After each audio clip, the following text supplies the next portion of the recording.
Hi, this is Denise at Something Beautiful Handcrafts, and this is a studio vlog.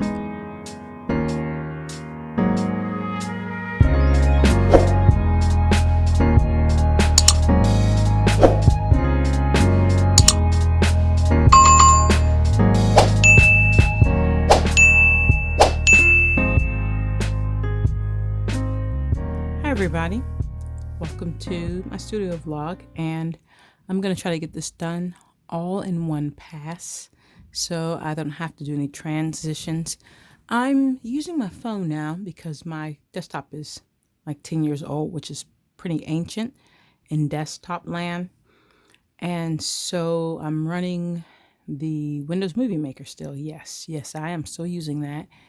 And it doesn't cooperate. Well, that's what happens when you have an old machine. So, any rate, I'm on my phone. And let's try to make this work. In one of the Makers Mondays videos, someone asked about winders because I was talking about winders. And, sometimes I just kind of go all technical or just, I don't know. And I didn't explain it all the way through. So I'm going to try to take you through the 3 different winders that I currently use. But before that, I want to do a little housekeeping. Just want to show you my soap. Okay, so this is yarn ball soap. Try to get a good look at that, and it's just something that I'm putting together for gifts for knitters for Christmas on my Etsy shop. Let me put this right over here. Just a few shameless plugs for my Etsy shop. Okay, now here are the 3 winders that I use: the ball winder, the cone winder, and this is an antique cone winder. So let's start with the regular ball winder. Now I know the ball winder and the cone winder look pretty similar, but they are not. The cone winder is from a company that was called Royal, which I understand they're not making anymore. And see that there. And this one is just I guess a knockoff imitation Chinese one. I got it off eBay or something to that effect. And this is my standard everyday normal ball winder. If you've never seen a ball before, basically that's what it looks like. This is a center pull ball, and it's made by taking the loop of the yarn either off of the bobbin or off of the skein winder. You bring it through the yarn guide, wrap it over the top so that you can retrieve this end if you're center pull balling, and pretty much crank. You wind up with a center pull ball, which you pull off the top, and you can knit and crochet from it if you want. You can spin from it, which is what I do regularly. The one thing that you really should not do with it is use it to feed yarn to your circular sock machine. I'll get back to that for a moment. Now, when you make the balls, the center pull balls, the center has more tension on it than the outside does. So you can find that can skew your knitting or crochet, or when you're plying, it can skew your ply a bit. So you kind of have to handle that center carefully. And, well, even before that process, you have to make sure that if you are cranking onto a center pull ball maker, that you keep that tension consistent, because that's what leads to barf, as they say, from the inside of the center pull. That's where you have your problem up, where it's a really high tension on the inside or different tensions and they tangle, or when you go to pull, it causes problems because it's under tension. So just make sure that you are cranking consistently, or you wind up like me. I was watching something on TV, documentary, and I wasn't looking at the ball winder, and I wound up with some different tensions. So when I went to ply, it kind of knotted on the inside, made a big mess. So just keep that in mind.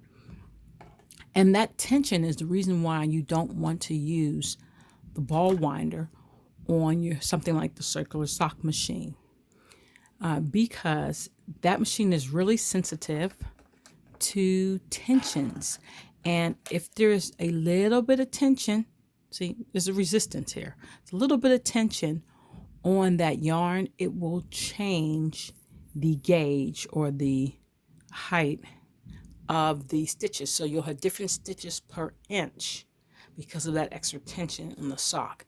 And that could make your socks unequal or not quite fit well. So in comes the cone winder. And basically it makes these wonderful cones right here. And the hat goes on through the guide, around the yarn guide. And this guide guides the yarn to wrap. There you go. In that crisscross up and down configuration. So that when it comes off of the cone, there's little to no tension as it comes off of the cone. That way, I don't get any extra drag on the circular sock machine. Okay, so I hope that comparison makes sense between the two. That's why I have the two different winders. The hats or cones sit on top of these guys, cone holders. And you know what? They look a lot like the old wooden bobbins. So transitioning to that thought about old wooden bobbins, this is the antique cone winder. And you can't really see it, it's down here, but you can see it turning up here. So I think I showed you. Did you get a good look at what it looks like? Okay, basically. And this turns. It has a belt. Okay. Clamps on the table here. Now, if you don't have those wooden bobbins that look a lot like weaving perms too, you can get a adapter, which is that white rubber stopper here. Okay. And you can fit these cardboard cones onto here.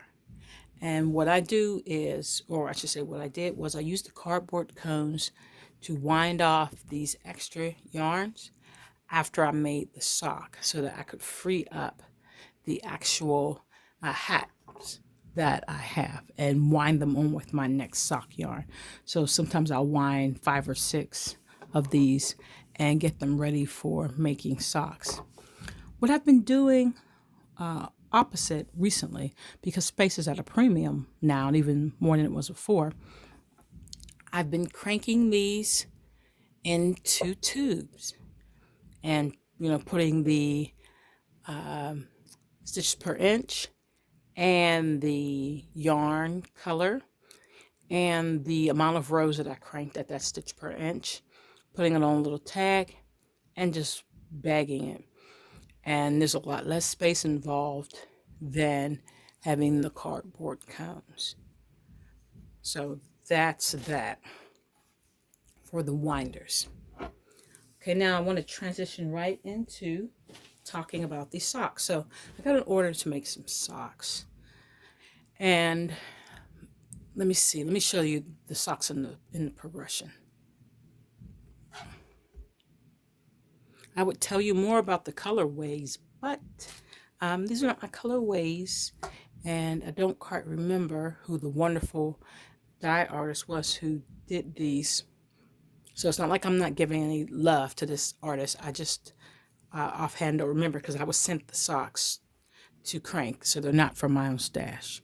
Okay, so how I've been making socks is like this, and this is called a hung hem. Basically, it's a stockinette stitch hung hem. And if you have not seen the videos of me cranking socks, I just crank so many rolls, fold it over, hook it together, bind it, and send it on its way. Now, these ones have some lycra, wool lycra added to them for extra stability. So, there's also what's called a mock rib, and you do that by removing certain amounts of needles. And it gives you that rib look. It's not as binding on the legs as a rib stitch is. So for some people who might have circulation issues, The mock rib is always a choice as opposed to traditional rib. And it looks pretty neat, but it doesn't look as tight and it's not as binding as true rib. So I did one of the mock rib, and it's just a cuff, a hung hem cuff with a mock rib. In the meantime, I got needles for the ribber, and I learned how to use it, and it wasn't as hard as I thought it was going to be, actually. So that was nice. But this whole machine knitting thing has been pretty cool for me. And here is the rib. Sorry about the notifications. I switched phones at the last minute, and so I did not turn off my notifications. Hate when that happens. Okay, so anyway, got that fixed. So this is a true rib right here, and this is a 1x1 rib, and I did, I think, 30 rows of this 1x1 rib. So yes, 30 rows of 1x1 rib, and then continued on with the leg of the sock, which was pretty cool. And this is a stretchy top. Kind of reminds me of the way that Jenny's stretchy bind off looks. Now, for this last sock, I did a full rib. And this is a 3x1. It looks like a 1x3 here. Okay, so here's the sock. That was inside out. It's waiting to be kitchenered. This one is right side. And so this is a 3x1 fully ribbed sock. A true rib. It goes all the way down to the heel. Then I have a plain pre-heel. And then no ribbing across the top.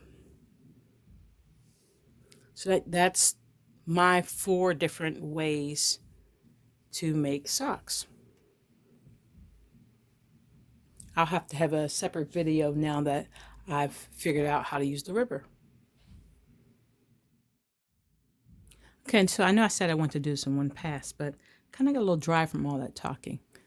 So in the video with the pocket scarf, I demonstrated the Sentro, and that's actually the 3rd video I made about the Sentro, and it's the only one that I published. So, well, I've made some other things between then, and I probably should have grabbed that bag of hats. Oh well. Okay, so at any rate, I'm just showing you the hats, and this is the headband.